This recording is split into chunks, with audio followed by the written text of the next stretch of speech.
Alhamdulillah, alhamdulillahi rabbil alamin wa bihi nasta'inu ala umuri dunya waddin wa ala alihi wa sahbihi ajmain amma ba'du.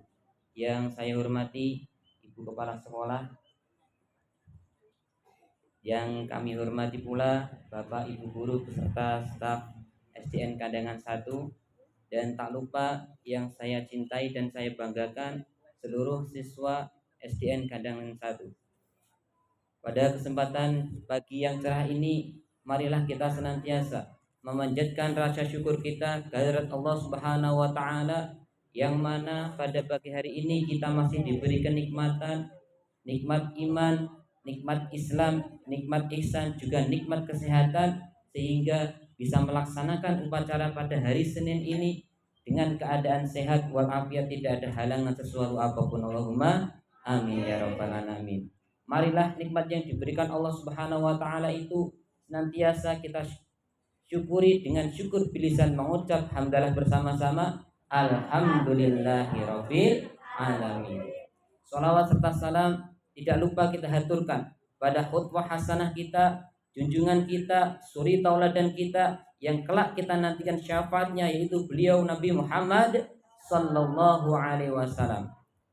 Dan di sini saya akan menyampaikan beberapa hal. Yang pertama adalah terima kasih kepada seluruh siswa yang sudah jujur ketika menemukan uang terjatuh ataupun uang yang tanpa tuan. Dan saya harap ini akan terus kalian jaga, kalian jujur ketika menemukan, jangan sampai diambil sendiri atau dibelikan jajan, tapi tolong diumumkan, karena barang temuan itu ada haknya, yaitu diumumkan dulu selama 1 tahun, baru itu boleh dimiliki. Tolong diumumkan atau diberikan kepada saya, nanti akan saya umumkan juga setiap ketika sholat duhur. Dan kemarin juga ada yang mengaku, Pak, uang saya hilang, ya saya kasihkan. Dan ada yang mengaku lagi, Pak, uang saya hilang. Loh, Pak, 2 orang yang mengaku. Akhirnya ya saya minta lagi, saya untuk mengikhlaskan. Ketika kok uangnya kok tidak sama dengan yang uang kamu hilang, ya tolong jangan diakui. Oh, bukan seperti ini Pak, uang saya bentuknya ini ada jelek, atau tolong disampaikan. Biar alhamdulillah sudah terkumpul lebih dari 20.000 uang yang hilang yang saya pegang. Dan tolong ketika menemu, saya harap terus diumumkan. Dan selanjutnya yang kedua adalah sampah.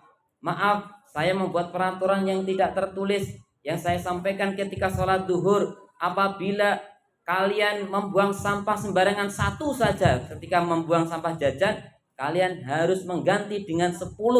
Tapi kalau saya tahu sendiri, maaf, dengan harus 20 sampah yang harus kalian ambil. Karena keperhatian kita, banyak sampah-sampah yang terceceran. Ini terlihat bersih sekali, tapi nanti setelah istirahat, makannya di situ, buang sampahnya di situ. Ini jangan sampai kita lakukan. Mari kita bersama-sama saling mengingatkan. Apabila ada teman yang membuang sampah sembarangan, diingatkan, ayo kamu buang sampah sembarang, ngambil 10.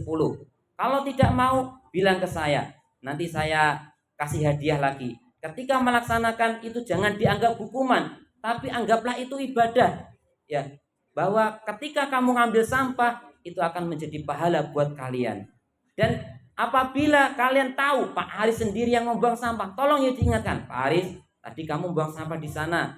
Insya Allah saya juga akan mengambil sampah 10-20 sampah. Dan itu mari kita laksanakan agar lingkungan sekolah kita terlihat bersih dan nyaman untuk dipandang oleh mata. Dan selanjutnya yang ketiga, banyak dari yang saya tanya, hal apa yang tidak kalian senangi ketika di sekolah? Yaitu adalah ketika diejek oleh teman, diejek nama orang tuanya, diejek dengan nama panggilan yang tidak diinginkan. Maka saya sampaikan, ejekan itu adalah motivasi buat kita. Ejekan itu adalah yang membuat kita lebih maju. Maka ketika kalian diejek, jangan putus asa, jangan rendah diri, jangan frustasi. Jadi buat semangat buat kita untuk bisa lebih maju dan berkembang. Dan jangan mudah marah ketika diejek. Ya. Ketika diejek, ya diterima dengan sabar. Sudah saya sampaikan, Suatu ketika ada cerita Abu Bakar As-Siddiq, sahabat Nabi, diejek oleh orang. Diejek, tapi Abu Bakar ini diam saja. Melihat Abu Bakar diam diejek, Nabi Muhammad tersenyum. Ejekannya bertambah lagi sama orang itu, tapi Abu Bakar masih diam saja menanggapinya. Nabi agak tersenyumnya lebar sekali.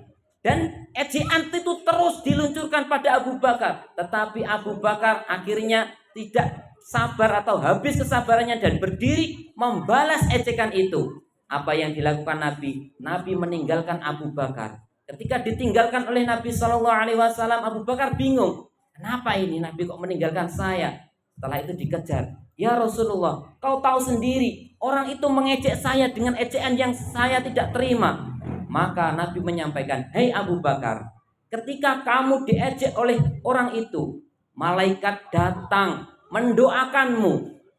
Dan ejekannya semakin parah, semakin banyak malaikat yang mendoakanmu. Tetapi ketika kau berdiri membalas ejekan itu, semua malaikat yang mendoakanmu pergi, tapi yang datang adalah setan. Dan ketika setan datang, mohon maaf, saya tidak suka bersama setan, makanya saya meninggalkanmu. Oleh karena itu, ketika kalian diejek, diterima, sabar, gak usah marah.